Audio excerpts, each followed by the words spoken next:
Magandang gabi, pambungad sa ating newscast. Nangangamba na ang ilang mga negosyante na baka ikalugi nila ang kaliwat ng rotational brownout bunsod ng tuloy-tuloy na pagnipis ng kuryente sa Luzon at Visayas grid. Tinututukan naman ng Energy Regulatory Commission ang pagsasailalim sa Luzon at Visayas sa red at yellow alert at kung sino ang dapat managot dito. May balitang A to Z si Ace Cruz.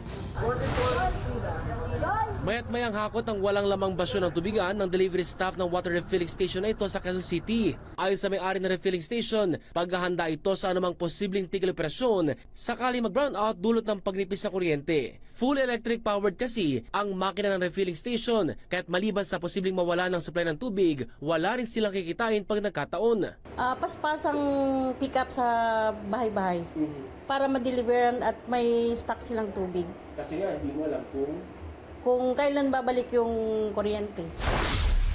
Ganito rin ang problema ni Nana Imelda sa pinagtatrabahuhan niyang laundry shop. Malaking abala po kasi sayang isang araw eh. Kasi syempre nagre-rent po.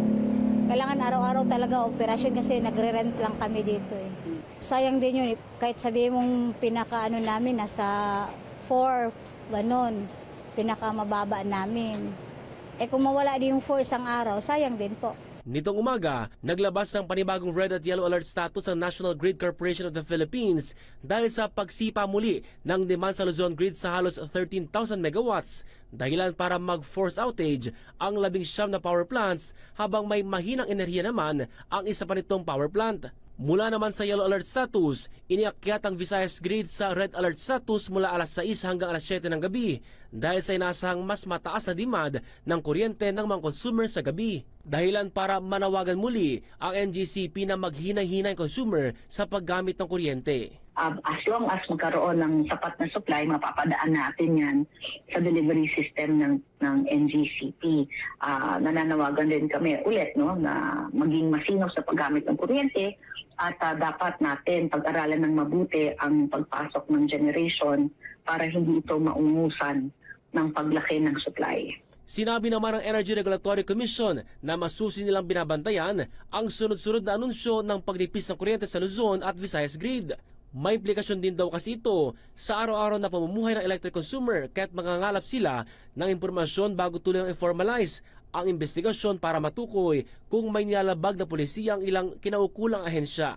Pinasusumiti rin ng ERC ang power plants ukol sa timeline kung kailan may babalik ng maayos ang supply ng kuryente sa mga consumer. Bukod sa rotational brownout, inabisuhan ng Meralco muli ang kanilang malalaking electric consumers gaya ng malls na bahagi ng Interruptible Load Program na kumalas muna pansamantala sa pagkonsumo ng kuryente sa Meralco at sa halip gamitin ang kanilang sari-sariling gensets, bagay na ginawa raw kamakailan kung kaya't naiwasan ang pagkakaroon ng brownout sa ilang lugar sa ating bansa. Iba pang mga customer na nag-commit po sila na hindi muna sila kukuha ng supply mula sa Meralco at ginamit nila yung sarili nilang generator sets. So talagang thank you sir sa kanila, no? Kabilang sa tatlong malalaking kumpanya na kalahok sa pagbabawas muna ng kuryente ay ang SM, Robinsons Land at Ayala Group.